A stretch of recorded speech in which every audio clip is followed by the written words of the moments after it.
Hola, mi nombre es Jenny Arriaza, soy estudiante de psicología y hoy vamos a hablar un poco respecto a temas de semiología psicológica. Vamos a comenzar describiendo qué es semiología psicológica. Semiología psicológica es el estudio que se ocupa de los síntomas y signos de enfermedades, padecimientos y alteraciones mentales. ¿Qué es un síntoma? Cualquier fenómeno anormal de carácter subjetivo percibido por el paciente. ¿Qué es un signo? Es una manifestación de una enfermedad perceptible por el observador. ¿Qué es un síndrome? Es un conjunto de síntomas y signos que caracterizan un proceso que provoca una alteración o un padecimiento. Psicopatología. Se centra en el estudio científico de la conducta anormal, que es un cuadro clínico. Es un conjunto de síntomas y signos de una enfermedad. Se utiliza cuando se describe una enfermedad y cuando no se cuenta con un diagnóstico y tampoco se conoce la causa.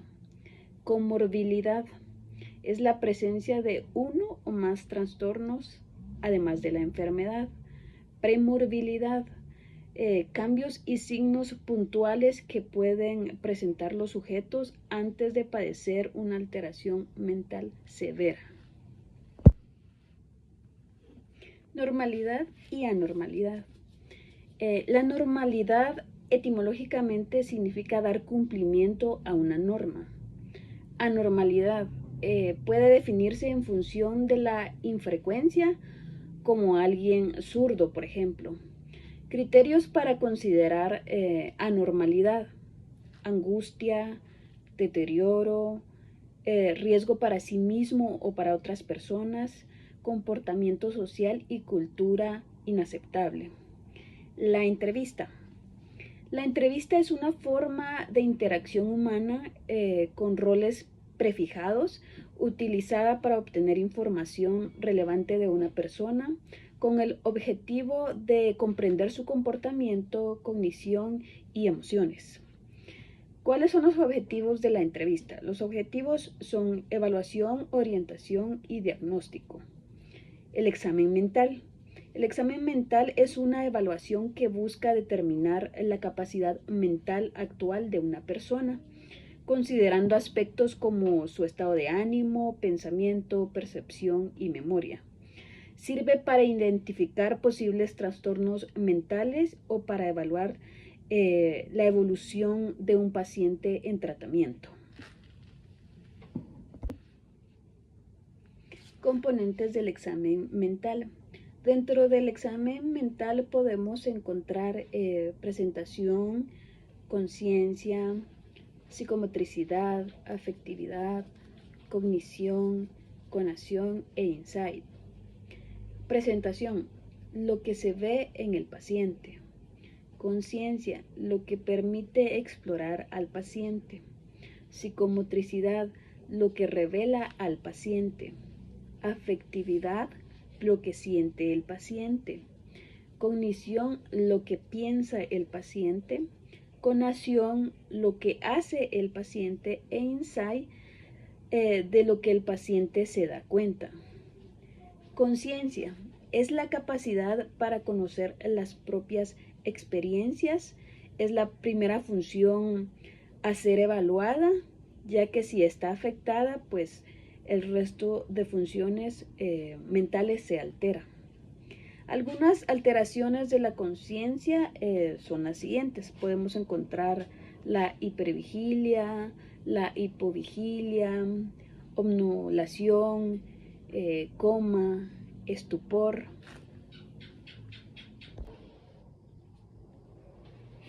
La hipervigilia.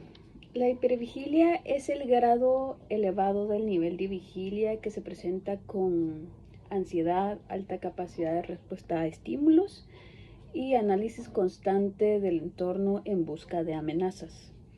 La hipovigilia es la evidencia de una disminución del grado de vigilia y puede tener varios niveles que van desde una alteración superficial hasta la más profunda. Somnolencia o letargia. La persona no pierde totalmente la conciencia, se muestra apática y si no es estimulada, se duerme. Se acompaña de reducción de los movimientos espontáneos, conservando la respuesta al dolor, reflejos y el tono muscular. Atención. Es el proceso mediante el cual el individuo centra la conciencia a un estímulo específico, es decir, enfoca la conciencia a un determinado sector de la realidad.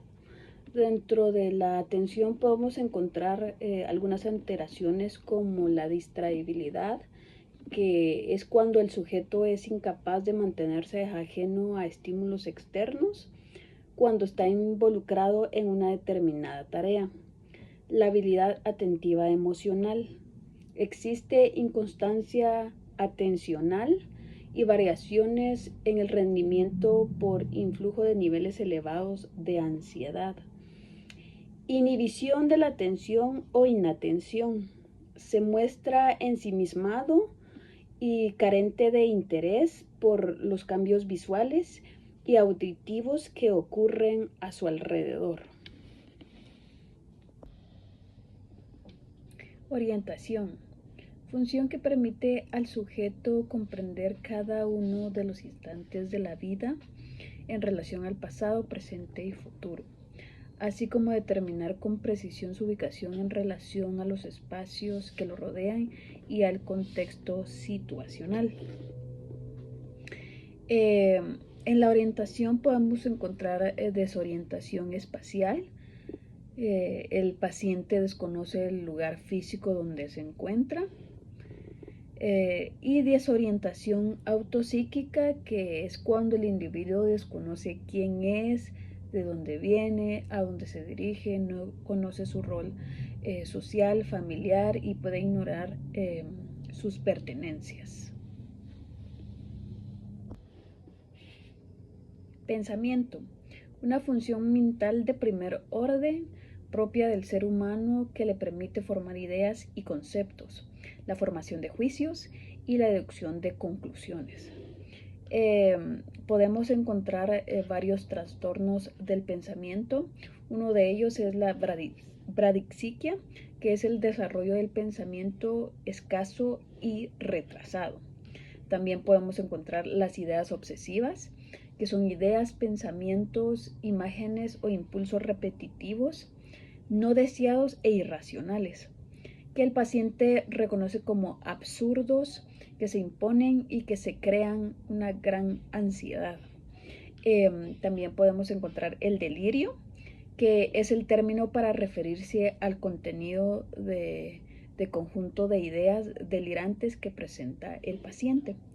También podemos encontrar el delirio de culpa, que son contenidos frecuentes sobre haber fracasado en sus responsabilidades o haberse equivocado y cometido errores. También está el delirio de grandeza, que es un trastorno de la significación de la vivencia de su propia valía, por lo que sus contenidos son de grandeza, de poseer capacidades únicas y especiales, poderes, riquezas e influencias.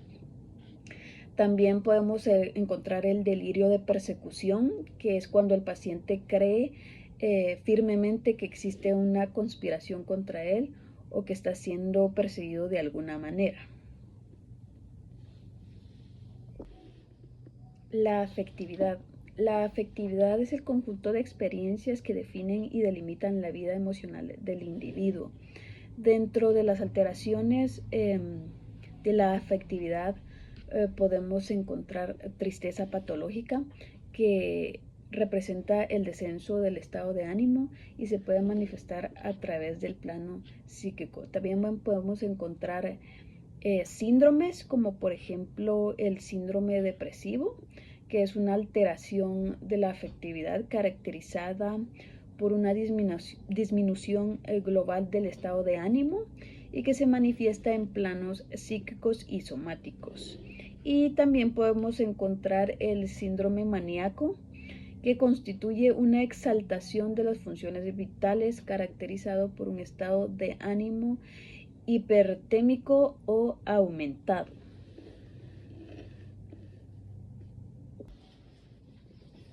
Conciencia de la enfermedad.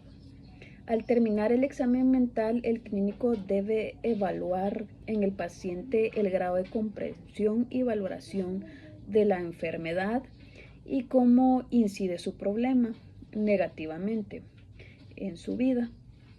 En psiquiatría se le conoce como conciencia de la enfermedad y con el vocablo inglés insight. Ambos términos hacen referencia a la capacidad que tiene el individuo para reconocer sus síntomas que son indicativos de un determinado trastorno y que requieren tratamiento.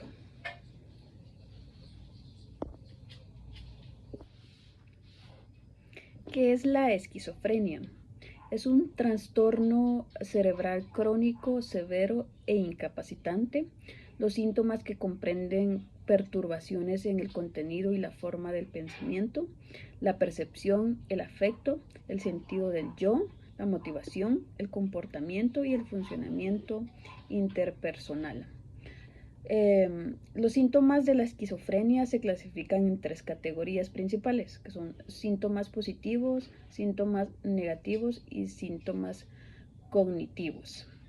También podemos encontrar la bipolaridad y la depresión, que es un trastorno bipolar. Es una experiencia intensa y muy perturbadora de júbilo extremo o euforia, que posiblemente se alterna con episodios depresivos mayores. Podemos también encontrar trastorno bipolar 1, que se describe un curso clínico en que el individuo experimenta uno o más episodios maníacos con posibilidades de haber experimentado uno o más episodios depresivos mayores. También está el trastorno bipolar 2, que significa que el individuo ha tenido uno o más episodios depresivos mayores y por lo menos un episodio hipomaníaco. También podemos encontrar la depresión mayor. ¿Qué podemos decir de la depresión mayor? Que comprende episodios agudos de síntomas depresivos que se denominan episodios depresivos mayores.